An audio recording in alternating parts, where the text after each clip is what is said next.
Hello नमस्कार साथियों, स्वागत है आपका हमारी daily current affair YouTube channel पर। आज 2 अगस्त 2023 से संबंधित जितने भी मोस्ट इम्पोर्टेंट करंट के क्वेश्चन हैं उनके बारे में वन बाय वन करके चर्चा करेंगे। अगर दोस्तों आप चैनल पर नए हो तो कृपया चैनल को सब्सक्राइब कर लीजिए और वीडियो को अधिक से अधिक लाइक करें। इसी के साथ दोस्तों बढ़ते एक प्यारा सा शुभ विचार की तरफ कि हालात से टकराने का जज्बा रखो, मुश्किल में भी मुस्कुराने का जज्बा रखो। अगर रूठ जाए तुम्हारे दिल का रेगिस्तान तो रेत की दीवार बनाने का भी जज्बा रखो। इसी के साथ दोस्तों बढ़ते हैं फर्स्ट क्वेश्चन की तरफ कि हाल ही में नेशनल माउंटेन क्लाइंबिंग डे कब मनाया गया। ए ऑप्शन 1 अगस्त, बी ऑप्शन 31 जुलाई, सी ऑप्शन 30 जुलाई, डी ऑप्शन 2 अगस्त। तो दोस्तों हाल ही में नेशनल माउंटेन क्लाइंबिंग डे दिवस 1 अगस्त को मनाया गया, तो इसका ए ऑप्शन बिल्कुल सही है, 1 अगस्त। अब दोस्तों बात कर लेते हैं अगस्त के कुछ प्रमुख महत्वपूर्ण दिवसों के बारे में। तो 1 अगस्त को विश्व कपड़ा कैंसर दिवस भी मनाया जाता है। 2 अगस्त को राष्ट्रीय आइसक्रीम सैंडविच दिवस मनाया गया और 6 अगस्त को हिरोशिमा दिवस, 9 अगस्त को नागासाकी दिवस और 9 अगस्त को क्विट इंडिया मूवमेंट दिवस भी मनाया जाता है। बात करते हैं 10 अगस्त की, तो 10 अगस्त को वर्ल्ड लोइंस दिवस मनाया जाता है।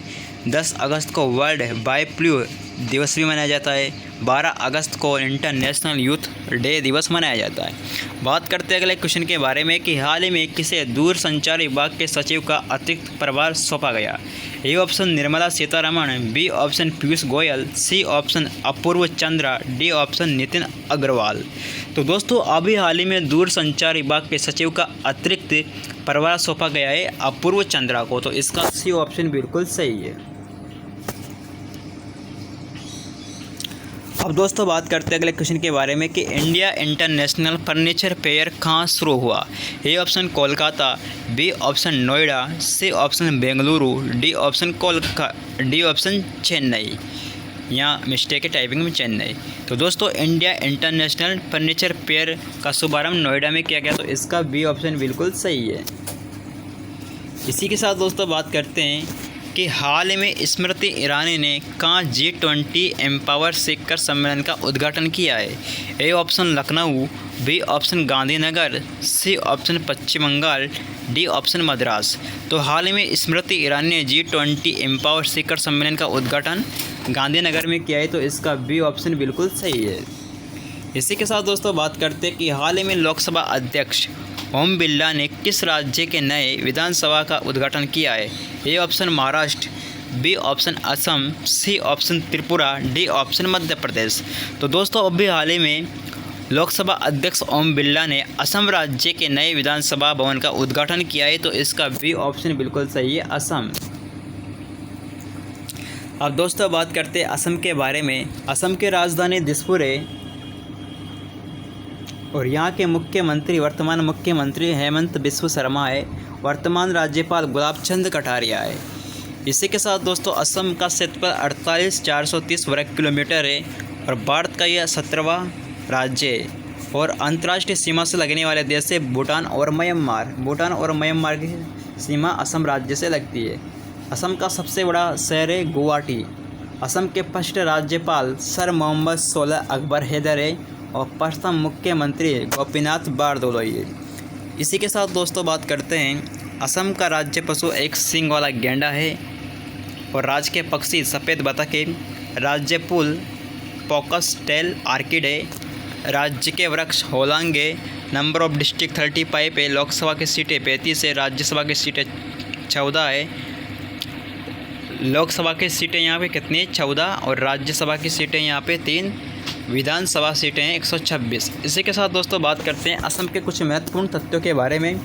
तो डिगबई रिफाइनरी एशिया की सबसे बड़ी रिफाइनरी है जो कि असम स्टेट में स्थित है और असम शिल्प उद्योग के लिए भी फेमस है। यहाँ शिल्प कला का कार्य ज़्यादा देखने को मिलता है। इसी के साथ दोस्तों असम का प्राचीन नाम कामरूप प्रागज्योतिष था जिसका वर्णन अलबरूनी ने अपनी किताब में किया था। बात करते हैं असम के प्रमुख लोक नृत्य। बिहू, बिछुआ, राकल, नट पूजा, किल गोता, अकिया नट असम के प्रमुख लोक नृत्य है। इसी के साथ दोस्तों बढ़ते अगले क्वेश्चन पर कि हाल ही में चीन और संयुक्त अरब अमीरात किस संयुक्त सैन्य अभ्यास का आयोजन करेंगे? तो हाल ही में चीन और संयुक्त अरब अमीरात फाल्कन शील्ड नामक सैन्य अभ्यास का आयोजन करेंगे, तो इसका डी ऑप्शन बिल्कुल सही है, फाल्कन शील्ड। इसी के साथ दोस्तों बात करते हैं प्रमुख युद्ध अभ्यास के बारे में। तो हेड इन हैंड ये चीन और भारत के मध्य होता है। सेल्वेक्स संयुक्त राज्य अमेरिका और भारत इन दोनों देशों के मध्य होता है। सूर्य किरण नेपाल और भारत के मध्य। संप्रीति बांग्लादेश और भारत। विनवेक्स वियतनाम और भारत। ब्रज प्रहार संयुक्त राज्य अमेरिका और भारत। मैत्री थाईलैंड और भारत के मध्य होता है। मित्र शक्ति युद्ध अभ्यास श्रीलंका और भारत के मध्य। बोल्ड कुरुक्षेत्र सिंगापुर और भारत के मध्य। प्रबल दोस्ती कजाकिस्तान और भारत के मध्य होता है। नोमोडिक एलिफेंट मंगोलिया और भारत के मध्य। चीन इंडिया संयुक्त चीन और भारत देश के मध्य प्रमुख युद्ध अभ्यास है। इसी के साथ दोस्तों बात करते हैं कि हाल ही में उल्लास ऐप किसके द्वारा लॉन्च किया गया था? तो दोस्तों ये उल्लास ऐप ये केंद्रीय शिक्षा मंत्री धर्मेंद्र प्रधान के द्वारा लॉन्च किया गया, तो इसका ये ऑप्शन बिल्कुल सही है। इसी के साथ दोस्तों बात करते हैं कि भारत में वयस्कों के बीच शिक्षा और साक्षरता को बढ़ावा देने के लिए इसको लॉन्च किया गया था। इसी के साथ दोस्तों बात करते हैं अगले क्वेश्चन के बारे में कि नए संसद भवन के उद्घाटन के दौरान कितने रुपए का नोट जारी किया गया? ए ऑप्शन 25 रुपये, बी ऑप्शन 10 रुपये, सी ऑप्शन 75 रुपये, डी ऑप्शन 100 रुपये। तो नए संसद भवन के उद्घाटन के दौरान 75 रुपये का नोट जारी किया गया था, तो इसका सी ऑप्शन बिल्कुल सही है।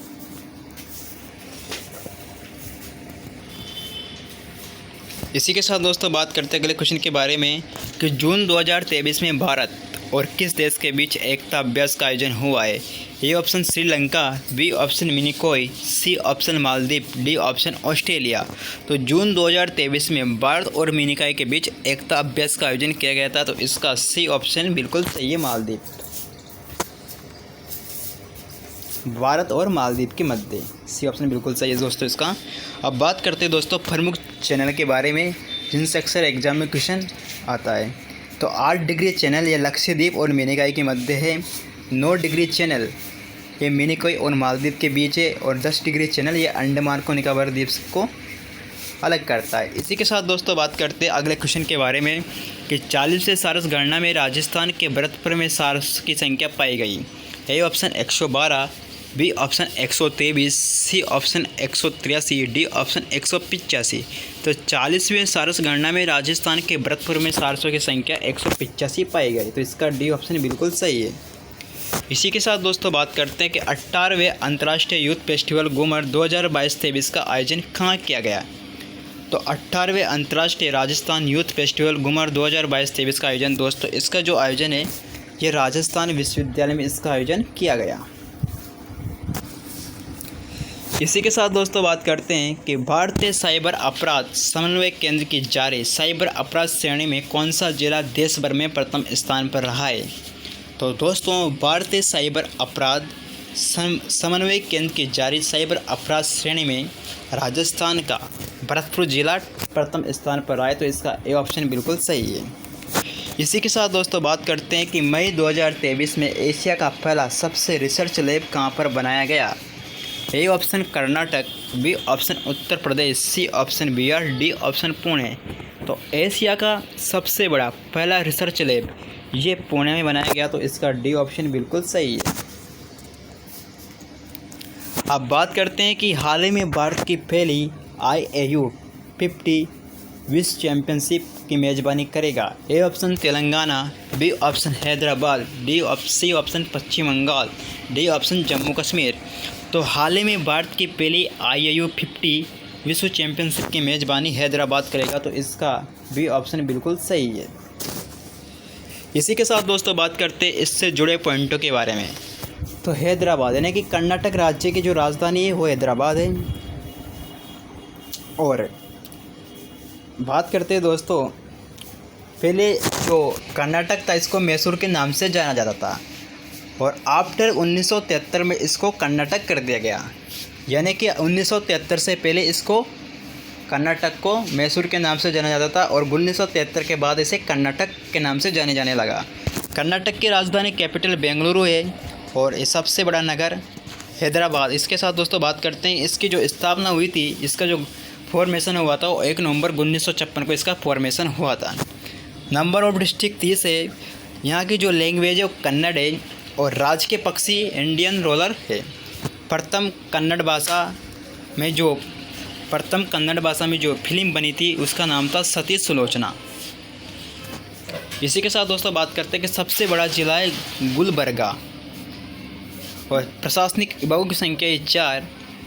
प्रमुख नृत्य यक्षगान कुनिता करगा और सीमा कर्नाटक से लगने वाली सीमा गोवा, महाराष्ट्र, आंध्र प्रदेश, तमिलनाडु, केरल, इन 5 राज्यों की सीमा कर्नाटक स्टेट से लगती है। इसी के साथ दोस्तों बात करते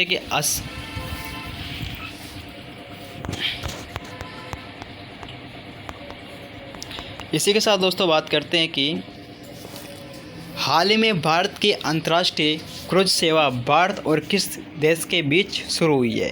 तो हाल ही में भारत की अंतर्राष्ट्रीय क्रूज सेवा भारत और श्रीलंका के बीच हुई है, तो इसका बी ऑप्शन बिल्कुल सही है। इसी के साथ दोस्तों बात करते हैं कि हाल ही में ओशियन पर्यटन फोरम 2024 की मेज़बानी कौन करेगा? तो दोस्तों जो इसकी मेज़बानी है आसियान पर्यटन फोरम 2024 की, तो इसकी मेज़बानी करेगा लाहौस, तो इसका बी ऑप्शन बिल्कुल सही है। अब बात करते हैं दोस्तों अगले क्वेश्चन के बारे में कि पंचकर्म संकल्प का संबंध किस मंत्रालय से है? ए ऑप्शन बंदरगाह, नौवहन जलमार्ग मंत्रालय, बी ऑप्शन आयुष मंत्रालय, सी ऑप्शन स्वास्थ्य मंत्रालय, डी ऑप्शन वित्त मंत्रालय। तो इसका जो संबंध है दोस्तों पंचकर्म संकल्प का, ये बंदरगाह, नौवहन जलमार्ग मंत्रालय से है, तो इसका ए ऑप्शन बिल्कुल सही है। अब दोस्तों बात करते हैं नेक्स्ट क्वेश्चन के बारे में कि कौन सा देश एशिया पेट्रोकेमिकल उद्योग सम्मेलन 2023 की मेज़बानी करेगा? Which country will host the Asia petrochemical industry summit 2023? A option Bharat, B option चीन, C option Bangladesh, D option Nepal. तो दोस्तों जो इसकी मेज़बानी है एशिया पेट्रोकेमिकल उद्योग की सम्मेलन की, तो इसकी मेज़बानी अपना देश भारत करेगा। अब भारत की बात करते हैं तो भारत के प्रधानमंत्री नरेंद्र मोदी है। यहाँ के राष्ट्रपति कौन है? यहाँ के राष्ट्रपति द्रौपदी मुर्मू है। इसी के साथ दोस्तों बात करते हैं अगले क्वेश्चन के बारे में कि बेरिन पैरा बैडमिंटन चैंपियनशिप SL3 में पुरुषों को एकल खिताब प्रतियोगिता किसके द्वारा जीती गई? A option Sukant Kadam, B option Pramod Bhagat, C option Manoj Sarkar, D option Kumar Nitesh. तो बेरिन पैरा बैडमिंटन चैंपियनशिप में SL3 में पुरुषों को एकल खिताब प्रमोद भगत ने जीती है, तो इसका बी ऑप्शन बिल्कुल सही है। अब दोस्तों बात करते हैं कि 2023 में गोवा में होने वाले 37वें राष्ट्रीय खेल 2023 में किस खेल को शामिल किया जाएगा? A option hockey, B option cricket, C option football, D option Gatka martial. तो दोस्तों गोवा में होने वाले 37वें राष्ट्रीय खेल में गतका मार्शल को शामिल किया जाएगा, तो इसका डी ऑप्शन बिल्कुल सही है। अब बात करते हैं दोस्तों इससे जुड़े पॉइंटों के बारे में। तो 37वें राष्ट्रीय खेलों में गतका मार्शल आर्ट को शामिल किया जाएगा। इसका आयोजन गोवा में किया जाएगा और भारतीय ओलंपिक एसोसिएशन सरकार के सहयोग से इस राष्ट्रीय खेल के दौरान 43वीं खेल प्रतियोगिताओं का भी आयोजन किया जाएगा और इससे पहले 36वां राष्ट्रीय खेल का आयोजन गुजरात में किया गया था। बात करते हैं IOC, इसके जो अध्यक्ष हुए PT ऊषा। बात करते हैं नेक्स्ट क्वेश्चन के बारे में कि प्रधानमंत्री नरेंद्र मोदी ने लिटिल इंडिया गेटवे की आधारशिला किस देश में रखी है? A option Japan, B option Bhutan, C option Australia, D option रूस। तो प्रधानमंत्री नरेंद्र मोदी जी ने लिटिल इंडिया गेटवे की आधारशिला ऑस्ट्रेलिया में रखी है, तो इसका सी ऑप्शन बिल्कुल सही है। इसी के साथ दोस्तों बात करते हैं कि हाल ही में भारत और किस देश ने भूमि सीमा समझौते के 8वीं वर्षगांठ मनाया है? A option Japan, B option Bangladesh, C option Australia, D option Bharat. तो हाल ही में भारत और बांग्लादेश ने भूमि सीमा समझौते की 8वीं वर्षगांठ मनाया है, तो इसका बी ऑप्शन बिल्कुल सही है, बांग्लादेश। दोस्तों बात करते हैं बांग्लादेश के बारे में। तो बांग्लादेश की कैपिटल ढाका है। यहाँ के चीफ मिनिस्टर शेख हसीना है और यहाँ के जो प्रेसिडेंट है वो मोहम्मद शाहबुद्दीन है। बांग्लादेश ने IPO की घोषणा भी की थी और IMF बांग्लादेश के लिए में $4.7 मिलियन का समर्थन प्रदान करेगा। बात करते हैं दोस्तों कि भाई जैसे कि इसका उद्देश्य क्या है, इसी के साथ दोस्तों बात करते हैं कि हाल में पेटीएम के नए मुख्य परिचालन अधिकारी COO कौन नियुक्त हुए हैं। तो हाल में पेटीएम के नए मुख्य परिचालन अधिकारी COO भावेश गुप्ता को नियुक्त किया गया है। तो इसका डी ऑप्शन बिल्कुल सही है, भावेश गुप्ता। बात करते हैं पेटीएम के बारे में। तो पेटीएम की स्थापना 2010 में की गई थी। इसका मुख्यालय नोएडा में और संस्थापक विजय शेखर शर्मा है। बात करते हैं दोस्तों पेटीएम की जो मूल कंपनी है वन कम्युनिकेशन लिमिटेड ने भावेश गुप्ता को प्रिंटिंग कंपनी का अध्यक्ष और मुख्य परिचालन अधिकारी नियुक्त करने की घोषणा की है। इसी के साथ दोस्तों बात करते हैं कि दुधवा राष्ट्रीय उद्यान कहाँ स्थित है। A option Uttar Pradesh, B option Chhattisgarh, D option Bihar, C option Bihar, D option Telangana. तो दुधवा राष्ट्रीय उद्यान उत्तर प्रदेश स्टेट में स्थित है, राज्य में स्थित है। तो इसका ए ऑप्शन बिल्कुल सही है। बात करते हैं दोस्तों उत्तर प्रदेश। इससे पहले उत्तर प्रदेश के 4 उत्पाद को जिसे GI टैग भी मिला है, इसमें लंगड़ा आम, बनारस आम, रामनगर भंटा, आदम चीनी चावल, इनको भी उत्तर प्रदेश में अभी हाल ही में GI टैग मिला है। बात करते हैं उत्तर प्रदेश के मुख्यमंत्री योगी आदित्यनाथ है, गवर्नर आनंदीबेन पटेल है, नंबर ऑफ डिस्ट्रिक्ट 75 है, विधानसभा की सीटें 403 है, विधान परिषद की सीटें 100 है, लोकसभा की सीटें 80, राज्यसभा की 31 है, राष्ट्रीय पशु बारहसिंगा है, राष्ट्रीय पक्षी सारस है, राष्ट्रीय फूल पलाश है, राष्ट्रीय पेड़ अशोक है। उत्तर प्रदेश के प्रमुख झीलों में रामगढ़ ताल, सुरहा ताल, गोविंद वल्लभ पंत, मोती झील प्रमुख झील है। प्रमुख नेशनल पार्क के बारे में बात कर लेते हैं। तो दुधवा राष्ट्रीय national park, Nayaganj Pakshi Vihar, Pilibhit tiger reserve, Chandraprabha sanctuary national park. इसी के साथ दोस्तों उत्तर प्रदेश के प्रमुख लोक नृत्य में चरकुला, नौटंकी, रामलीला, रासलीला, धोबिया, थाली प्रमुख लोक नृत्य। बात करते हैं कि हमारे सुधर लायका का संबंध किस राज्य से है। A option Jharkhand, B option Rajasthan, C option Karnataka, D option Chhattisgarh. तो हमारा सुधर लायका का संबंध है दोस्तों छत्तीसगढ़ स्टेट से। बात करते हैं छत्तीसगढ़ के जो मुख्यमंत्री है भूपेश बघेल ने पोषण और देखभाल के लिए जिला स्तरीय कार्यक्रम हमारा सुधर लायका का अभियान शुरू किया था। तो जो हमारा सुधर लायका है इसका ये पोषण और देखभाल के लिए जिला स्तरीय कार्यक्रम था, इसके लिए इसको शुरू किया गया था। बात करते हैं छत्तीसगढ़ की प्रमुख योजनाओं के बारे में। तो मुख्यमंत्री ज्ञान प्रोत्साहन योजना, मुख्यमंत्री सक्षम सुरक्षा योजना, फोर्टिफाइड चावल वितरण योजना, राजीव गांधी किसान न्याय योजना, ये छत्तीसगढ़ की प्रमुख योजना है। अब दोस्तों प्रमुख जो चर्चित खिलाड़ी है उनके बारे में चर्चा कर लेते हैं। शरद कमल जनता को 2022 का मेजर ध्यानचंद खेल रत्न पुरस्कार प्रदान किया गया और भारतीय ओलंपिक संघ के अध्यक्ष PT उषा को चुना गया। इसी के साथ दोस्तों बात करते हैं सरबजीत सिंह भोपाल में आयोजित शूटिंग वर्ल्ड कप 2023 में गोल्ड मेडल जीता है और निकहत जरीन महिला विश्व कप मुक्केबाजी चैंपियनशिप 2023 में 50 किलोग्राम भार वर्ग में स्वर्ण पदक जीता है निकहत जरीन ने। बात करते हैं अगले क्वेश्चन के बारे में कि IUCN की स्थापना कब हुई। तो दोस्तों IUCN की जो स्थापना हुई है यह 1948 में इसकी स्थापना हुई थी IUCN की। बात करते हैं दोस्तों इसका संबंध होता है रेड डाटा बुक से और इसका जो मुख्यालय IUCN का ये स्विट्जरलैंड में है। बात करते हैं अगले क्वेश्चन के बारे में कि हाल ही में टिकटॉक पर प्रतिबंध लगाने वाला पहला अमेरिकी राज्य कौन सा बना। तो ये अमेरिका का मोंटाना टिकटॉक पर प्रतिबंध लगाने वाला पहला अमेरिकी राज्य बना है। इसी के साथ दोस्तों बात करते हैं कि नालंदा नामक पुस्तक किसने लिखी थी। ए ऑप्शन अबे के ने, बी ऑप्शन सुब्रा गुप्ता ने, सी ऑप्शन मेघनाथ देसाई ने, डी ऑप्शन अजय शर्मा ने। तो नालंदा नामक जो पुस्तक थी ये अबे के द्वारा लिखी गई थी। तो इसका ए ऑप्शन बिल्कुल सही है। तो दोस्तों आज के लिए इतना ही पर्याप्त है। अगर आपको वीडियो अच्छी लगी हो तो आप वीडियो को लाइक कीजिए, शेयर कीजिए और सब्सक्राइब कीजिए। मिलते हैं नेक्स्ट वीडियो पर। जय जवाहर, धन्यवाद। अगर दोस्तों आपको वीडियो का PDF फाइल चाहिए तो आप वीडियो के डिस्क्रिप्शन में जाकर वहां से टेलीग्राम चैनल को ज्वाइन कर सकते हो।